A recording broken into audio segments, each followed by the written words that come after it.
Hey there! Ahoy hoy! Welcome to Aren't We Special. I'm Lee Service. And I'm Aaron Hill. Every week on Aren't We Special, we take turns choosing a stand-up special.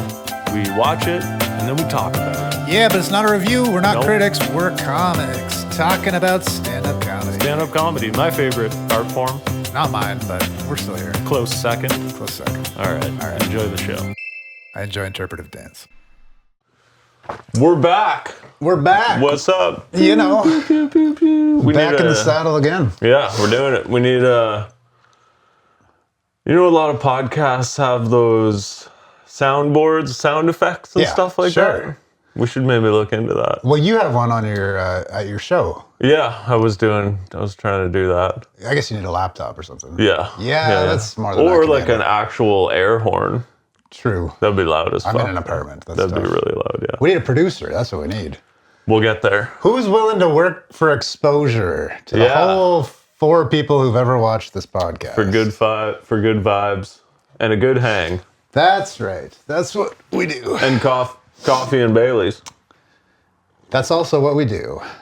Or Panama Jacks. Is that the PJ? That's the PJ. Panama Jacks. Yeah. Is it organic Ontario Baileys? Sure. Is that the idea? Yeah. Panama Jacks? I mean, you said it. I have no idea, but sounds good. I think that's what it is. Okay. Yeah. Beautiful. Fueling, aren't we special since day one, I think. Which I was thinking about on the way here. We started this early January of 2026. Okay. I think it was like the first week of January we did the first one. Time is a theory that I don't even subscribe to. Agreed. But we're here and this is our 11th episode. So that's not nothing. goddamn right. That's not nothing. We ain't going away. We're not going anywhere fast. I mean, we haven't released any of them yet, but No, but that doesn't matter. we're getting there. Yeah. We are getting there. We've got an email. We've got Aren't We Special podcast at gmail.com. Yep. To shoot us a message. Maybe you have a recommendation for a special that you want us to talk about or just anything comedy related. I feel like they could just message us on socials too. They can. Yeah. But it's probably more professional to have a Gmail. Yeah. If you want to write a professional email to us, that's where you do it. Dear podcasters, fuck you. Yeah. What else? But we're getting ready to release It's coming. the podcast. Yes, sir. It's coming. I know this doesn't make sense to talk about now because this is the 11th one. Nah, they get it. But they get it. They're hip. But it's nice. It's all coming. It's nice to see it all coming together. The artwork is looking really good. Hell yeah. We've got theme music, like an intro that we're doing. Yeah, we've got a video intro on the way for We've the got YouTube. a video intro. Coming, baby. I'm gonna record some stuff this week and send it to you because I got a couple ideas for show. You'll have to show me what you have. You have something in progress so far? Yeah, I'll show you after. Okay. Yeah. Cool.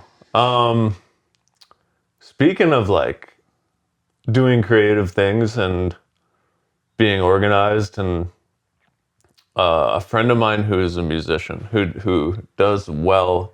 He's sort of an internet famous musician. You've talked about this fella. I've talked about this fellow. I'll say who it is. It's Brad. Who goes by Brad Sucks. Attaboy Brad. Awesome. Brad Turcotte is the name of the guy, and he writes incredible songs. He's really like what he's been able to do for himself just by releasing stuff online is really incredible. Yeah. Anyways, my point was when it comes to creative projects, organization, and like when you sent me like sort of a task list the other day, I was like, oh man, this is part of my personality that is not there. if that makes sense. Yeah. Well, you know what's funny is I collaborated with this fella, Johnny Rogers. Shout out JR. Is that the guy you did the sketch stuff Yeah, with? so we did a couple sketches and a video shoot and whatever, but he did that to me and I was like, this guy is next level. But he's got like a podcast that he does every week and like spreadsheets out the ass, and he's just like he's almost like cyborgish with how integrated his life is with technology, whereas I'm like a Luddite. I can't stand technology. I hate being in front of screens. I hate fiddling with all this shit, but it worked so well when he did those spreadsheet things just for breaking up the task. I'm like, yeah, this is brilliant. I'll do this. Because I think in my mind, it's almost like organization is like sort of the Killer of creativity. antithesis or whatever of it for Yep. my personality. Anyways, I'm just not wired that way. And when I meet creative people who are organized in that way, my mind is just blown. I'm like, how do Wow. you do both? It's a learned thing. I'm the same way. Yeah. And I think a lot of creatives feel that sort of push away from that kind of jazz because they think it'll kill all their zhoosh, Yeah, you know? yeah. But at the end of the day, if you want to produce some shit, you got to be on the ball. And also, we're not 19. Like, we're adult. Well, we got responsibilities. Like, time management is so important if you're going to Yeah. actually put anything out. Right. That having that thing is like a lifesaver, I think. Absolutely. Yeah. Yeah, because so anyways, back to Brad. We were talking about video. He's always working on new songs and video concepts for songs, and we were talking about sort of collaborating on just not really collaborating, but just bouncing ideas, whatever, for videos. So he sent me a bunch of. He was like, "Yeah, I'll send you a bunch of demos." I'm expecting like if it was me doing that to someone else, you would get MP3s attached to emails. Yeah. He sent me basically a website with like a breakdown of it was set up like a mission statement almost, like and No then kidding. like his current ideas for things, the demos, Damn. a link to a rough video that he already had, like a rough concept that he already has, and like, Look at the big brain on Brad. dude. But it's just, but I'm like, okay, that's the difference between like someone who's been doing this successfully and someone who's sort of trying to figure it out, I think. Well, especially with That's also his full-time gig, to be fair. That helps, sure. Yeah. But the algorithms, they want the consistency. So if you drop the ball, then that messes up the whole intention of what you're doing, like algorithmically. So it helps to be organized so that you can keep that consistency throughout. Otherwise, you're just kind of shooting yourself in the foot, yeah? Yeah. What do you mean? What do you mean about the algorithm? Well, I'm just saying, like, if you're releasing a pod or songs or whatever, regularly scheduled programming is the name of the game. Yes. And so if you're not organized and you miss a week here, right. You're shooting yourself in the foot, right? Yeah. That's what I'm saying. Yeah. That's where that organization helps. For sure. And hopefully we will, like, I don't know how much being topical matters on podcasts. I think it depends on I don't think it really matters for us. No, we're not. Like a comedy. We're not topical, no. People aren't chiming in, like tuning in to hear our thoughts on the Iran war. the war. I was going to say that too. We can talk about it. Let's do it. Let's get into Let's it. get into How the do war you in feel Iran. about... No, don't want to. Don't want to talk about it. Yeah, I'm good. What else was I gonna? I had something. What are we doing? Are we doing? Greg Fitzsimmons. Yeah, we're doing him first, right? Yeah. Did you get up to anything in life since I saw you? It's been a couple weeks. It has been a couple weeks. I'll tell you what I did. What'd you do? I had some folks come down, some buddies of mine. Okay. And I never make a big deal out of my birthday. I don't really care about my birthday. Maybe once every decade I'll actually take stock of it, but for the most part. So my buddies tend to come down to Brockville. They live scattered throughout the region. So usually in the springtime they'll come down. It happens to be around my birthday, so whatever. Yeah. Point is, it's not my birthday. It wasn't my birthday, but they all treated it as if it was my birthday. Okay. And they all brought me bottles of whiskey. Oh. So I got 3 bottles of whiskey within 24-hour period, which I'm apparently I have a reputation. You're the whiskey guy. I'm not fighting it. All right. You're whiskey ginger. Whiskey Jack, yeah. But we went out and we played, we're going to play pickleball, Yeah. But the pickleball is... Like we're indoors somewhere. Yeah. But the booking system was all weird. They changed it, so the pickleball courts were all full. But they had soccer, so we played indoor soccer. And you ever played indoor soccer as an adult? I don't think I have. I can't believe... I don't think I've ever played indoor soccer. I can't believe we all didn't die. Yeah. It's the most dangerous sport For sure. on the face of the planet. You're stopping, you're starting, you're sliding. There's like a leak in the ceiling of the venue. So there's like these wet patches on this turf. I mean, we're all just like adults. Like my buddies just had a baby. So this was like their second time as a couple with the baby out of the house. They brought the baby. Yeah. Which was fun. Actually, as soon as the game started. So it's like an indoor soccer thing. And they have this like mesh net that goes around the border of the soccer field. And you can kind of lift the thing up and dip under. That's how you get inside. Anyway, like within 2 minutes of the game starting, I turn around and like I had the ball and I went to like bank it off the net, thinking like, you know, like hockey, you bank the puck off the boards. And you hit the baby in the head. I didn't realize the baby was there. The baby was on the other side of the net. And I mean, I fucking smashed this ball. I smashed it so hard. And it would have just smashed the baby if the net wasn't there. I almost killed their baby. So, but in comedy, that's an important lesson. You got to kill your babies. So I just figured, let's take this to the logical extreme.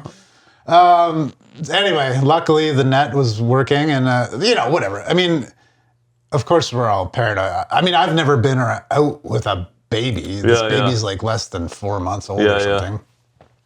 But babies, I think, are more resilient than we give them credit for. They are. And that, man, I remember when my daughter was that age and just being able to bring her places in the thing and just like set it down. And she was like a quiet baby too. So it was kind of amazing. Because like you could just go and do things and like. That's awesome. Yeah. One time we almost left her in the car by accident. I would imagine, like, I've never had a kid.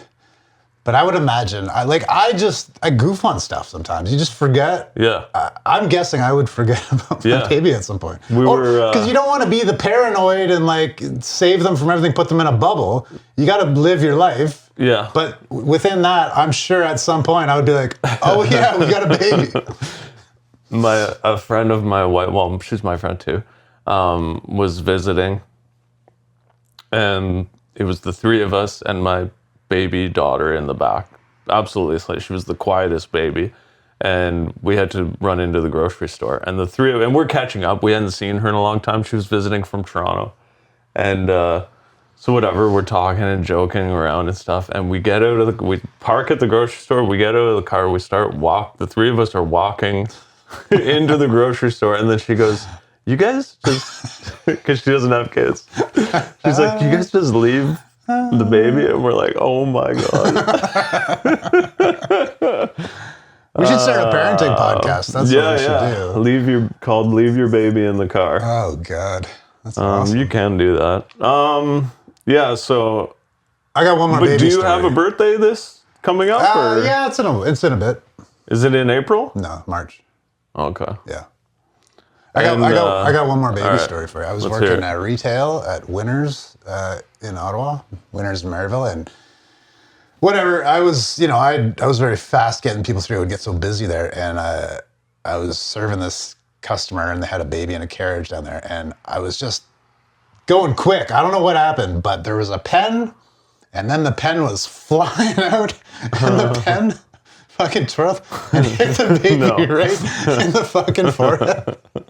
And I was like, oh my God, I'm so sorry. And the parent was like, yeah, it happens. It's fine. Wow. So you're 2 for 2 for I am the baby killer. For just hurling shit at babies. I don't know what it is. Something about a baby's face just makes you want to... Freudian slip. It's just my subconscious acting out. I don't know. But yeah, watch your baby around me, folks. Yeah, that's funny. I wonder how many... This definitely happened. Like, parenting these days... with the smartphones and the scrolling, right? I think I did it once, and my wife definitely did it once, where you like drop your phone directly onto your baby's face. Oh, no. Like that happens. Oh no! Like if there was a way to track that, it happens every half a second all over the world. You know what I mean? Like how many moms are scrolling over their baby right now and dropping that thing right on their baby's face? That's so funny. But, anyways, what else? I have, I did another open mic last week in Kemptville. Oh, your Hyde show. My Hyde show. Nice. So we brought it back a couple weeks previous. It's a bi-weekly show. So we brought it back. The first one back was pretty good. This one, not so much. Attendance, low. Oh yeah. But it was still fun though. I'm still, you know what? I think I'm going to keep trucking along, keep doing it. I know it's a bit of a tough sell because it's Kemptville and most of the comics are in Ottawa proper, right? Well, okay, so when you say low attended, do you mean by audience members or were there not enough comics? Or what? Both. Yeah. Yeah.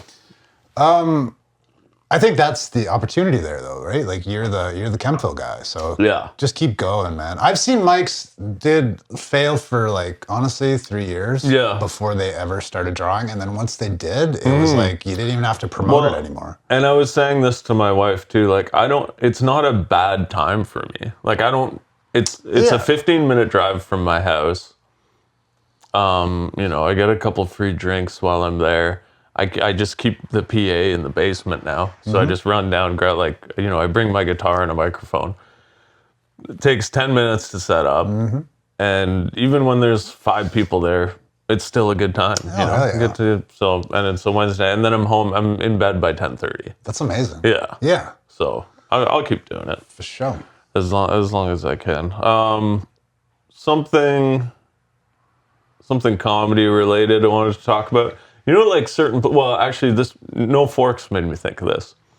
All the clubs, proper comedy clubs have them, but even some of the indie mics will have the spotlight, which causes you not to be able to see faces in the audience. And it bothers me so much that I'll even catch myself doing it. I got to stop doing it because you look like an idiot. Yeah. But I'm doing this like it's sunny out because I need to see people's faces. Do you? Yeah. Why? I don't know. Because otherwise I feel like I've got this bright light in my face and I'm just telling jokes into the void. Like I need to see their reactions. And just look in the front row. Usually you can see the front row. Yeah. Well, there was no one there, so yeah. That doesn't help. That's the best. So that doesn't bother you though? No, it did. Yeah. Or it's just something you've gotten used to? Yeah, you just get over it. Yeah. When I started, I think I told you I was like heavily concussed, and that light was just like it hurt. I was like out of like I felt like I had left my body. Like I didn't even understand what was happening. You were I don't know. You just get used to it, and I think if you're like talking to someone, a lot of people will do that. They'll like, so that they can see if they're interacting with someone. Yeah. Just I don't know. You get used to it, whatever, and it doesn't matter. Like they don't know that you're not looking at them if you just look out over the top of their heads. I've heard like just look to the back of the room or whatever. But I don't know. To me, I feel like it loses something when I can't see their faces. But then again, maybe it's good because I always tend to. I've heard a lot of people talk about this. You find the one person in the room who's not paying attention, or that one girl that's on her phone, and then you end up staring at her the whole time because you're like trying to win her over or something because of your own. I think as you get more like, as you perform more in clubs, you get more used to it. Because usually an open mic situation, the lighting is probably not ideal. Yeah. Right, and so that you probably will get used to seeing people's faces, but I don't think there's any benefit to it, to be honest. Yeah. Okay. Yeah. Interesting. Yeah, because if you think about like even theaters and obviously, they can't see anybody. Yeah. Maybe the front row. For sure. But nothing really else. I had one other thing I wanted to talk about. And I don't want this to come across. Oh God. No, it's not anything. Trigger warning. No, yeah. What do you think? I was thinking about the sort of system of how stage time is awarded definitely in the Ottawa comedy community, but it's probably like that everywhere.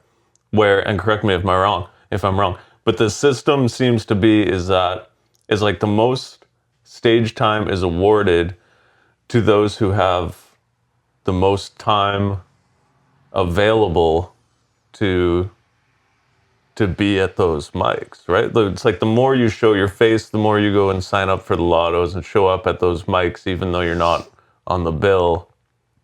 Is that how it works, or am I out to lunch on this? I don't know. I don't know how it works. I don't know if there is any overarching system, but No? I think that, yeah, I mean, if you've got... For sure, it's like schmoozy. Like you gotta get out there and talk to people. Like if they don't know who you are, they're not gonna book you. But honestly, man, just be funny, and then you'll be booked off that, right? Mm-hmm. I don't know. I mean, it's like that with anything, like any job, right? They want experience, but it's like, how do you get experience without the job? Yeah. Right? Like it's kind of always like that. I don't know. I don't think there's any, again, standard protocol. I think each place has their own whatever. Yeah. Yeah, I don't know. I mean, I guess that if that's how it does work, which I think maybe it doesn't fully work that way, but it seems to me like it definitely works that way a little bit. And that makes sense. Like if I was running a show that wasn't just like a show up, go up, true open mic, why would I be giving people spots who I'd never met, I'd never come to support or whatever. Who are you pissed about getting staged on? Names, let's motherfucker. blow them up. No, and that's the thing. Nobody. I'm not pissed, but and that's why I was like almost didn't want to say it, because I don't want to come across like I think I deserve more stage time than anyone else, or that I'm better than anyone else, but it's just I never had really thought about, okay, how does this system work? Is it a popularity contest? Is it about getting to know the people who run all the different mics and clubs? Does it depend on how often you're able to go to those shows? Because it definitely to me doesn't seem to be only based on how funny you are. No, for sure, and it never. Because how could you? Yeah, it's never really like that. No matter how high up you go, I think. But Right. I don't. That's true too. I don't know if there's any one answer to it either, right? Like, I think everyone has their own considerations for their own shows. Fair enough, right? Because some shows have like a bringer element, so they're gonna want to book brand newbies because they know those are the folks who bring friends out to the shows, and then they'll have more audience members. And some shows are more based on people that they do consider funny. Some people want more of a balance, in terms of like representation or like gender, There's a million different considerations. Probably for the clubs, what they love are the new people who are doing a club for the first time, because they're going to bring at least 10 people. Well, that's your new talent showcase at Yuck Yucks and your Wednesday night at Abs or your open mic Mondays, for example, right? And that's also a big part of the competitions in the summer as well. Right, when people compete, they love bringing out their friends to the shows, and that's why a lot of those competitions are. Well, there's criteria for that. But they definitely have a solid base of like brand new folks because they know those are the people that bring friends.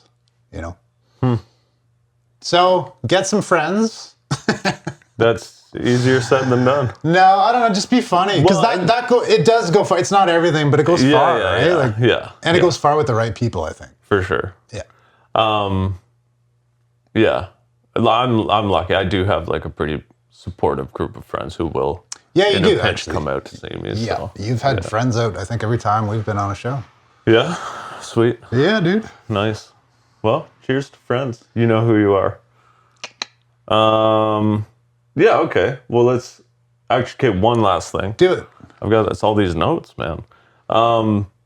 Just because we did was Adam Ray the last one or the second? Whatever. We did Adam Ray recently. Don't remember. Yeah. Did you see his new character?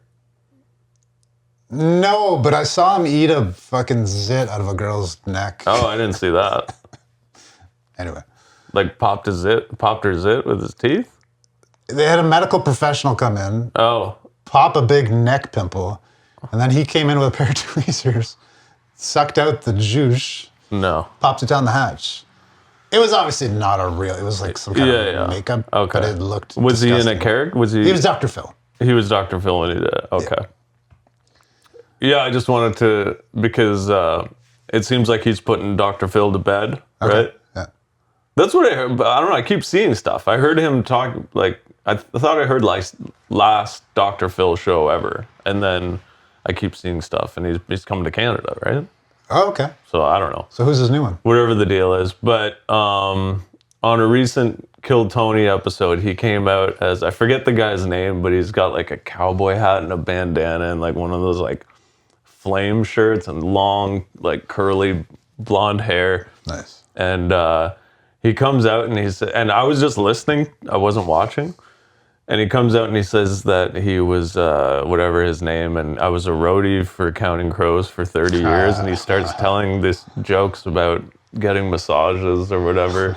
And dude, I didn't even realize it was Adam Ray until he went into this spoken word improv bit, and then I was like, oh, there, because he started hearing Dr. Phil. He's been doing Dr. Phil for so long that it's like, I think at this point it'd be.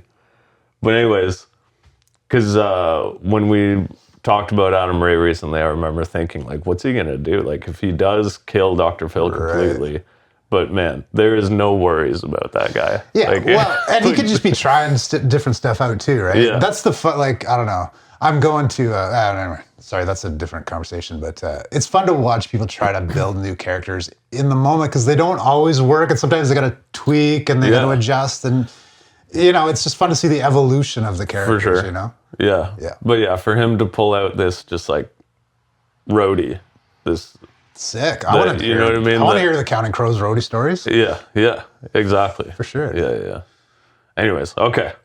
Let's get into it. Greg Fitzsimmons. Greg Fitzsimmons, you know me. Had you seen this special before? I had. Oh, okay. Yeah. I had before too. Yeah. It popped up on my thing. I've been doing a lot of 800 pound, is it 800? Mm-hmm. 800 pound gorilla. I think they're like one of the biggest. Man. Yeah. I think like, I don't know. Like everyone's like Netflix special, and maybe that's more lucrative or more, maybe you probably get most views that way, I would assume.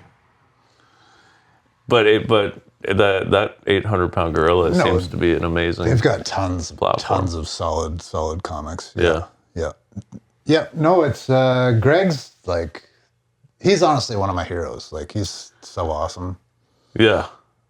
So okay, so you're familiar. Yeah, because I know you never know, right? Have you never heard of him? Oh, I had. Yeah. Okay. I think this is the only special of his that I've seen. Okay. I've watched like compilations of his other bits, but I don't even remember how I first heard about him. But I watched this special probably around the time I started doing stand up, almost 2 years ago. So. But yeah, just, he's an assassin. Just such a veteran. And he's been doing it for 30 years or something like that? Well, what did he say? He's 60? Yeah. And it's funny because like, he's been around for so long, yet he was never really the household name. No. But he was I feel like he was kind of the guy behind the guy, or...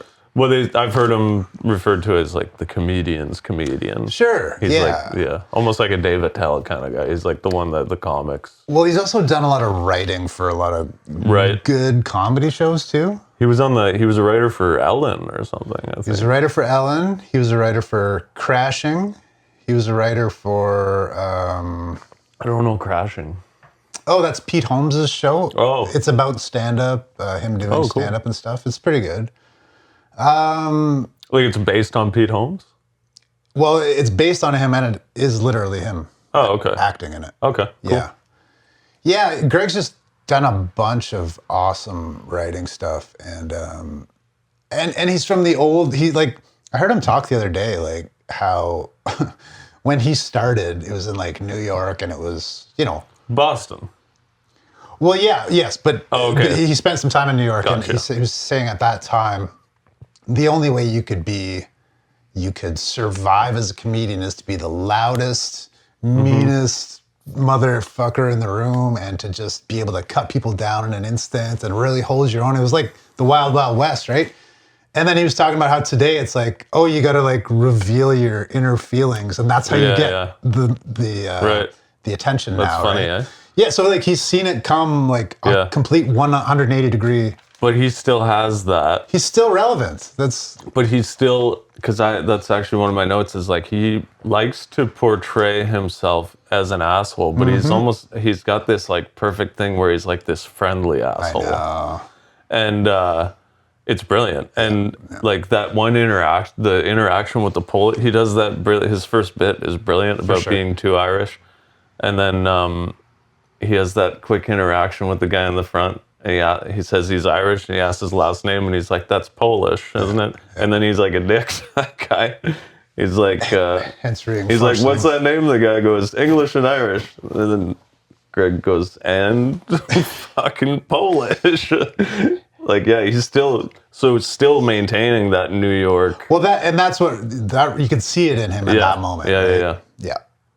Which I like, right? I like it a little bit. Not that you have to do that all the time, but I like that tool in the tool belt. A bit of an edge, right? Like not like just like I'm everybody's best friend and I'll babysit your kids. Like that's fine if that's you, but like just be yourself, right? Yeah.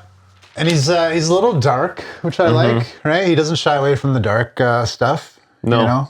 No. Talks about depression pretty openly, which was pretty cool, you know?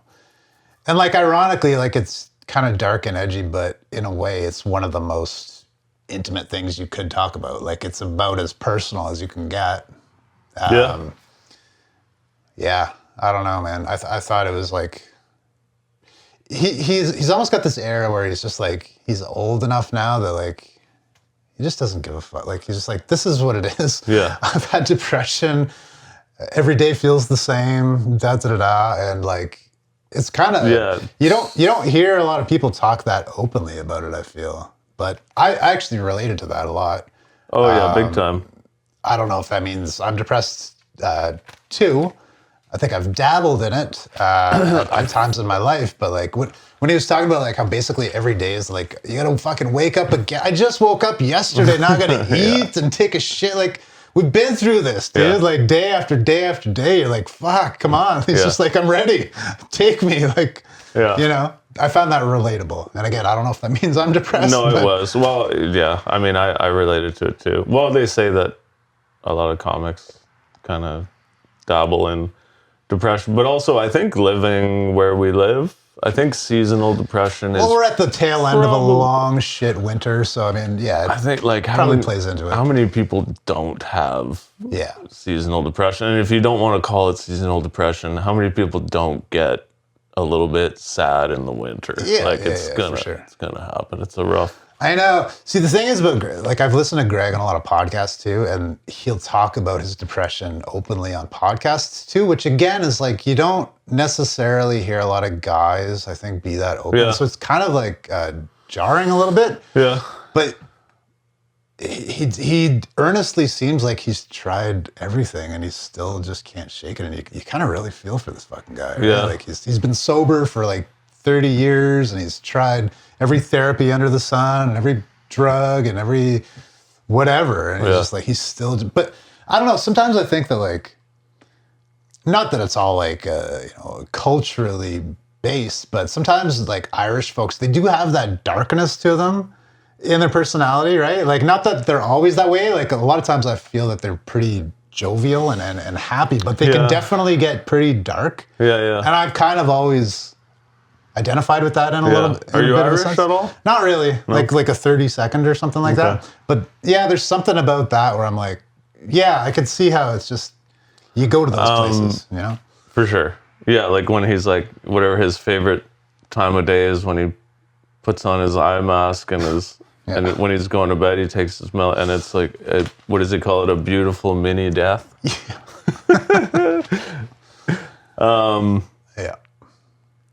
Yeah. Maybe I was just thinking, maybe it's a vitamin D deficiency. I'm sure he's tried that. Those Irish folks have really pale. Well, that's true. Really pale skin. They're not absorbing a lot of sunlight. That is very. You know, they basically need umbrellas and sunscreen everywhere they go. Yeah, you got that right. Maybe you need some vitamin D. Yeah. Greg Fitzsimmons. I really like. No, okay, so the baseball bit about watching baseball. I don't recall. Oh, it's like the second or third bit. It's right off the top where he talks about he doesn't like watching baseball, and then he goes through why he hates it, and he explains like, they come out and you think, oh, they're finally going to start playing. They're like, no, we're just going to play catch. And they're playing catch. And then the guy comes out with the bat and he stands in the white circle and he's swinging the bat like, how's this go again? Like he's never done it before and he's acting it all out. Yeah. And then he's like, finally, you think they're going to start? The pitcher's on the mound. He's got the ball. And then he goes to the catcher. He goes, guess what pitch I'm going to throw? And then, no, fuck all these people. Guess again. Yeah, for sure. Just taking That's the such piss a strong right bit. out of... Because how many times have you heard people like, oh, I can't watch baseball. Yeah, It's too boring. It's too slow. It's too boring. He put it on a plate. Like, absolutely. Yeah. And I think that's where he's really strong. And maybe, again, it comes like that kind of darker perspective on things kind of comes into play where he'll just take the piss out of something till there's nothing left. Yeah. It's like he'll just destroy a concept. Yeah. It's just, I do like that. for sure. Right. And so I guess you've never seen his previous special called Life on Stage. No. But man, I'm telling you, I watched that. I think it's from like 2012 or 14 or something like that. One of my favorite specials of all time. I'd never heard of him. This, you could tell it was the culmination of like 20 years of work, right? Like now the kind of standard is a lot of people will like do comedy for like 10 years, then release a special and then, turn it over every 3, 4, whatever years. This special is so fucking polished and so good. And he has so many of those moments where he'll just take like an everyday thing and just destroy it, smash it to bits, and you're like, oh my God, who is this guy? Yeah. Right? Which is why I've just loved him ever since. And but to me, that's just classic Fitzsimmons, right? And I think like for sure the depressive sort of outlook, I think, is so helpful with comedy, because like if you're just like a happy-go-lucky person that kind of takes things at face value, you're just like, if you're watching baseball, you're just, okay, I'm watching baseball, and it's whatever happens, and I'm just taking it for what it is. Yeah. But I think when you're a bit of a dark, you have a bit of that darkness, you sort of watch everything with a bit of cynicism. For sure. And For sure. And then that's when you're like, and the I don't know why, but it's funny, because you start kind of seeing like how pointless a lot of things are, and then you're like, I know, it's so stupid, and then I think that's the job of the comedian, is like to point out for sure, the stupid kind of. And he's brilliant at it. He's brilliant at it, and you don't really see it. Like I think a sort of a regular person, for lack of better words, like isn't really seeing those things, right? And that's why it's funny to them, because they're like, oh, they've seen it, but they get it. They've just never really thought of it in that context. Yep. I think that's Yeah. So again, like I don't know if you've like know a lot about his life or something. I know that he started with Rogan in Boston. Yeah. Like I know they like, but like his personal life specifically, like no. See, I forget what he says on specials and what he says on pods or whatever. But like, his dad was like a raging alcoholic and like crashed cars drunk all the time, and I think might have died that way. Oh, really? But died young, like in his 50s or something. Okay. And like to hear Greg talk about his childhood, you're like, oh, I get why you're a little fucking stilted. Stilted? Is that the word? What's the word? Jilted? I don't know. Sure. Yeah. You know what I mean? This guy is like, the fact that he is just a healthy, functioning adult was like it was managed to like provide for a loving family and stuff. You're like, you're a miracle, like considering where you came from, right? He seems like he's in a good spot, like when he's talking about being in the middle. Yeah. Like you don't want to be. Yeah. You can tell he genuinely, he doesn't want to be Joe Rogan. No. But he doesn't want to be an open micer either. He's got like a good. And this is another thing he always says. He's like, in my career, I made it to the middle. In my family, I made it to the top, he says.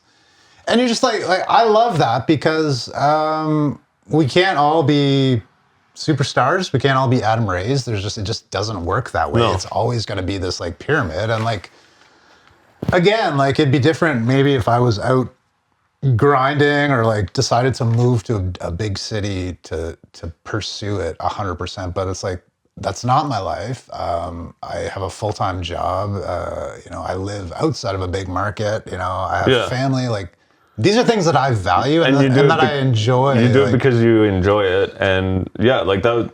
I had the same. I had the same sort of thought. Like before I went to my first open mic, tried it for the first time. I was kind of like, especially when you're getting into your 40s or whatever, you start to think about things differently. It's like, okay, what's even the point of doing this? You know what I mean? Like you start. For me, anyways, I think more analytically about things. I'll be like, why am I doing this? What's the point? What am I going to get out of it? And I kind of decided, I think this is something that I would enjoy, and I don't want anything in return from it. I just want to see how good I can get at it. Yeah.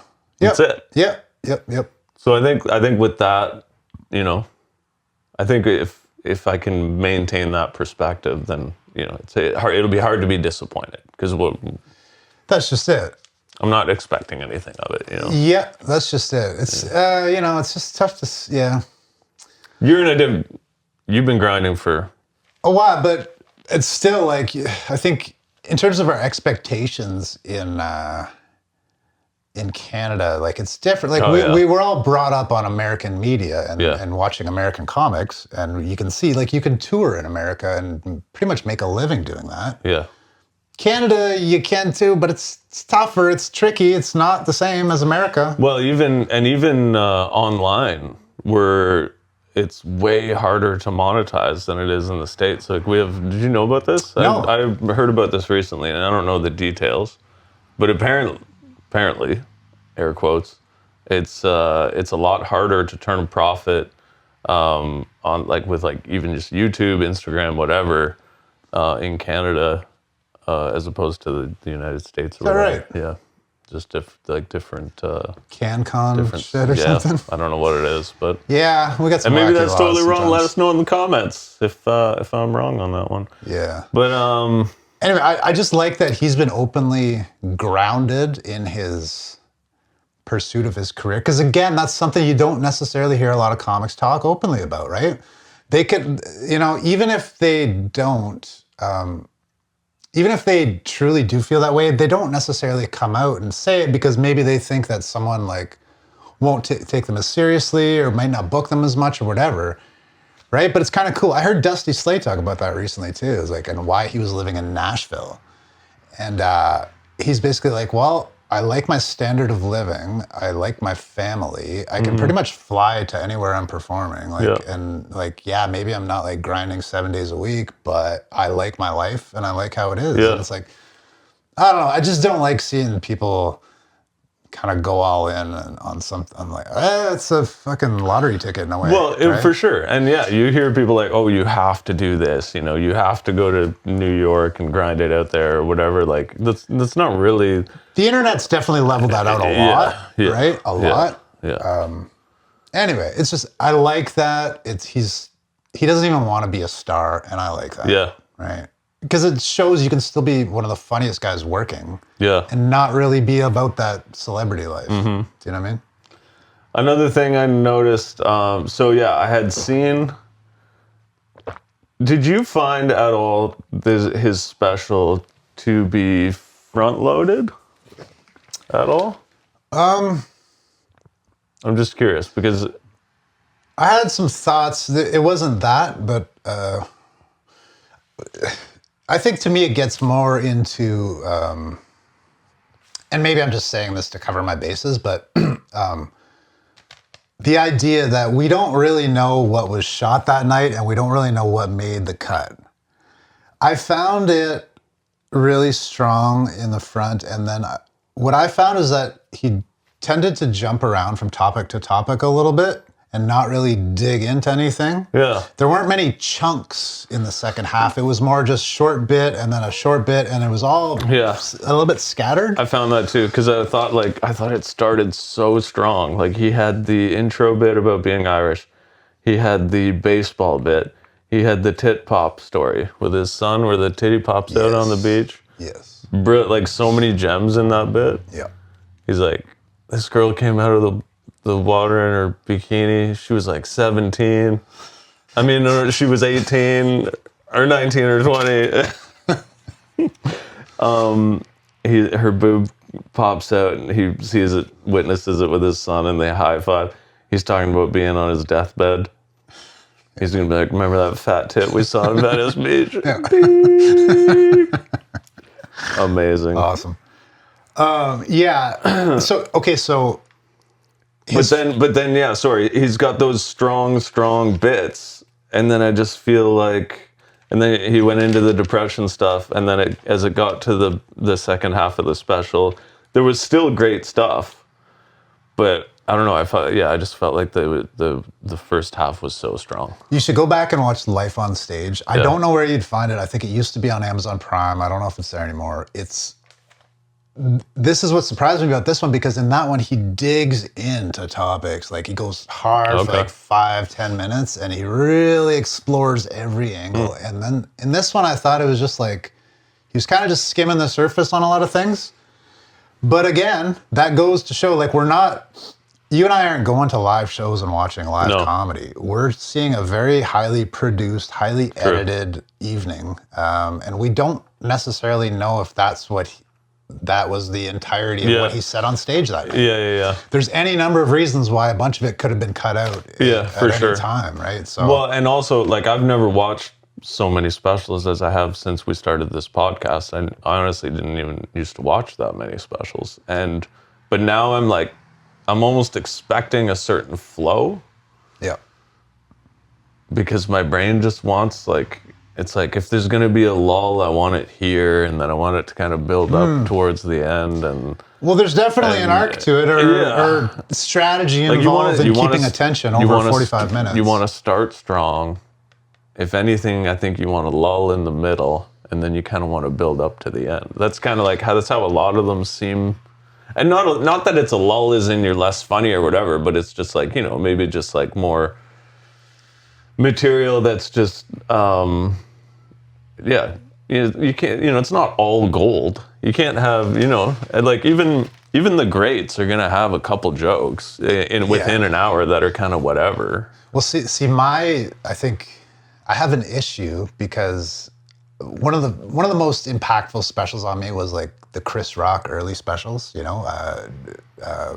Bigger and Blacker. Bigger and Blacker, and then the other one that I never remember the name of. Yeah. But now I've since listened back, and they're not the way I remembered them, but the way I remembered them was Chris swinging for the fences, every joke, knocking it out of the park from start to finish. And I'm like, why aren't all comedy specials like this? Yeah. And so that's always been the standard I've had in my head. Right. So this whole idea of like an arc to and like dips and valleys, like it's still kind of a weird concept to me. I'm working at it, but it's to me, I just automatically go back to Chris, like everything's going to be smashed, everything's going to be killer. Bang. Right? But you're right. Like there's definitely, what's funny though is that there's ways, like we saw Aaron Berg. You ever see that guy? No. He's awesome. Canadian? Super dirty, Canadian, lives in New York now, but he's like super aggressive. He's a jacked guy. He's been on like Muscle and Fitness and shit. And he'll come out and just like super over the top, kind of edgy, dark, sexual. Okay. Right out of the gate. Like he holds nothing back. Yeah. But then in the middle, we saw him a couple months ago, right in the middle of his special, he just gets to this point where he starts talking like this and he just kind of quiets down his voice and he starts talking about like a really emotional, like a story about him and his daughter and like not actually knowing where she was for a little while. Right. And you could just feel the whole room is just like, so there's these strategies that you can use. But then he crushed it with a punchline that was Of course. But that was his little, let's reset in the middle, in between smashing at 100%. I like, as the poster boy for ADD, I appreciate some course. Because even if it's all like A material, if it's just like high intensity punch, I'm gonna tune out. We're not because it's designed the same. Yeah, to pay attention for that yeah, long. I need peaks and valleys For sure. Yeah. So yeah, so you know where he talks about losing his phone at one point. Well, twice. He makes reference at one point to losing his phone, and then he goes, "That's 2 phones I've lost in this set. That's the kind of money I'm willing to spend on this special." And the reason I wrote that down was like, I felt that took me out of. Yeah. He kind of broke the 4th wall a little bit, Yep. if I'm using that expression correctly. Where he's like talking about the thing that he's doing while he's doing it. Like, because I was just following him. I was just like, he was a storyteller, and I was in on, I like the guy. I'm listening. I'm just enjoying his stories and jokes. Yeah. And then when he did that, it sort of like brought the awareness to everything surrounding it, and it took me out of it for a minute. Well, on a similar vein, I hear what you're saying, because I kind of thought the same thing. On a similar vein, he had these like a couple stories towards the end of his special that were really incredible stories. Like he's got the story about like saving the guy from drowning, and then he's got the story about like there's a raid happening while he's getting this massage that his wife booked for him.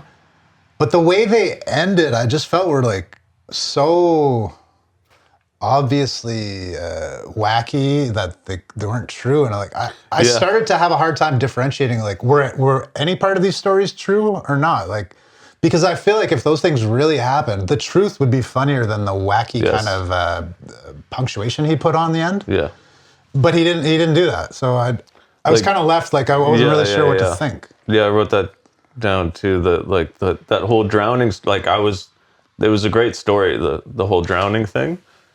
I was fully in, and then when he talks about coming out and shitting himself. Yeah, was that true or not? Like, I don't think so.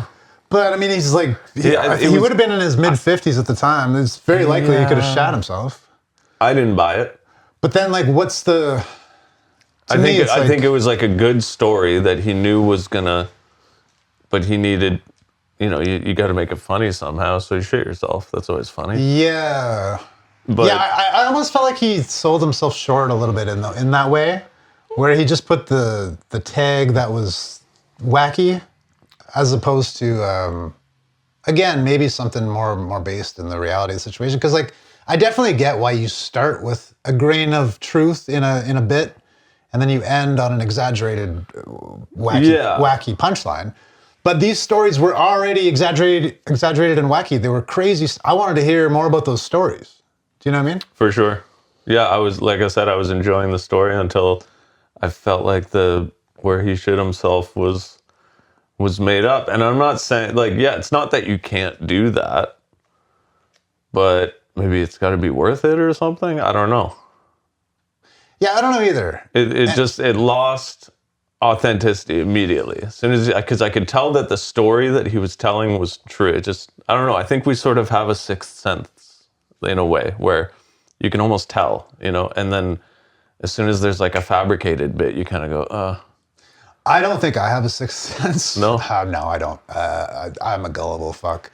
But I'm with you that the stories felt real, but the endings felt not real. Because the other one was he's talking about being naked with a boner, and he opens the door as another guy's naked with a boner, and then they hug, and then like obviously not. Right? I know, and I've wanted a little more. And again, this is, I think, it's silly. When we talk about specials, though, we have to consider that we don't know if that's all there was said about that night. True. There could have been more to it that just didn't make, for whatever reason. And also, live, like being there live is like, it's such a different experience, right? Live comedy as opposed to watching. We should almost we should go see a live show sometime. Well, I'm going to see Dusty Slay in May.